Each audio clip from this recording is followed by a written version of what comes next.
إن الحمد والصلاة والسلام على من لا نبي بعده أما بعد فأعوذ بالله من الشيطان الرجيم بسم الله الرحمن الرحيم فويل للمصلين الذين هم عن صلاتهم ساهون الذين هم يراءون فقال النبي صلى الله عليه وسلم أسوأ الناس سرقة الذي يسرق الصلاة قالوا كيف يسرق الصلاة قال لا يتم ركوعها ولا سجودها أو كما قال عليه الصلاة والسلام الحمد لله بشهدي আজকের আলোচনার বিষয় নামাজ কত প্রকার। অনেক ভাইয়েরা দেখা যায় নামাজ পড়ে কোনো রকমের নামাজ পড়ে যে নামাজ তার জন্য বদদুয়া দিতে থাকে।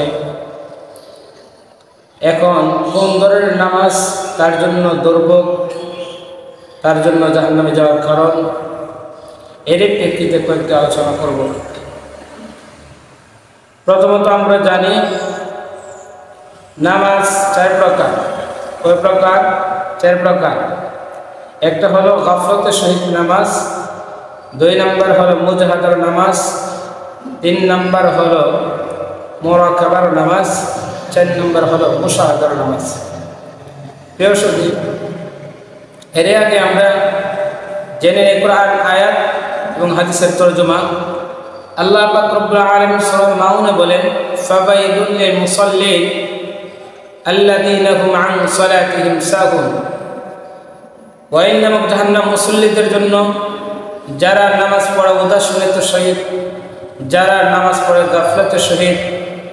এরপরে আল্লাহ তাআলা বলেন যারা নামাজ পড়ে লোক দেখার উদ্দেশ্যে। প্রিয় সুধী, এই নামাজটা নামাজ 4 প্রকারে কোন প্রকারে পড়ছে আমরা একটু দেখি। প্রথমত গাফলতের সহিত নামাজ।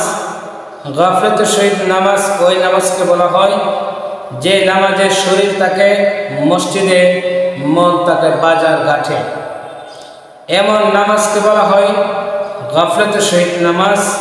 আর এই নামাজের ব্যাপারে আল্লাহ তাআলা বলেন ফাওয়াইলুল লিল মুসাল্লিন আল্লাযীনা হুম আন সালাতিহিম সাহুন আল্লাযীনা হুম ইউরাউন। ওয়াইল নামক জাহান্নাম ওই সমস্ত মুসল্লিদের জন্য যারা নামাজ পড়ে গাফলতের সহিত, আবার যারা নামাজ পড়ে লোক দেখানোর উদ্দেশ্যে। তারাই ওই সমস্ত লোক যারা গাফলতের সহিত নামাজ পড়ে। এমন নামাজকে কি বলে?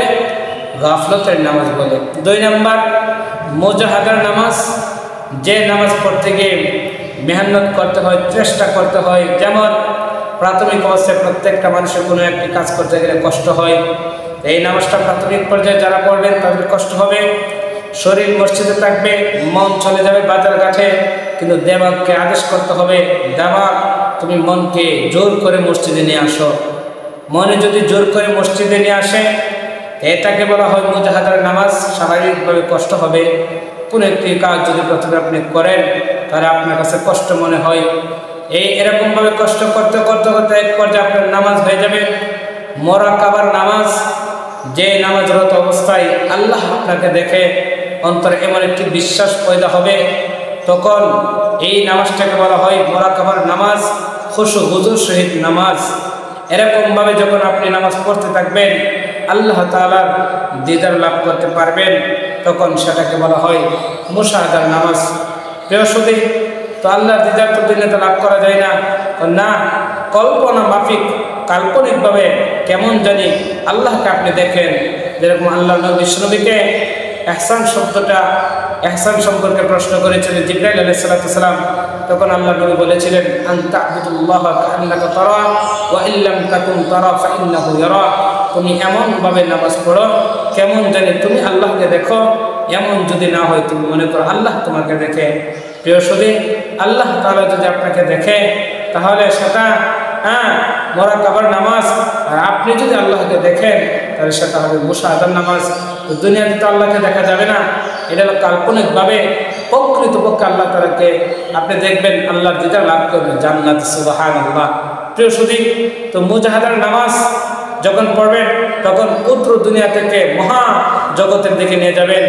এই দিমাগকে বলবেন মনটাকে দুনিয়ামুখী থেকে আখিরাতমুখী করার জন্য জান্নাত জাহান্নামের চিন্তা ফিকির করবেন।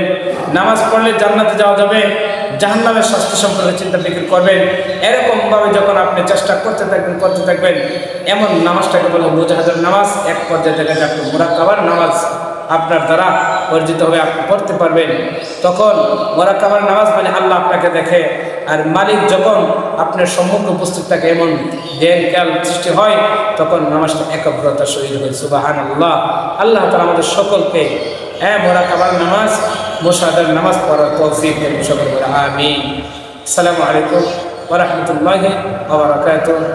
যারা আলোচনাটা যাদের কাছে ভালো লাগে, মনে করেন যে আলোচনাটা অপর ভাই শুনলে একটু উপকার হবে, তাহলে আমার এই আলোচনাটা শেয়ার করে দেবেন, লাইক কমেন্ট করবেন।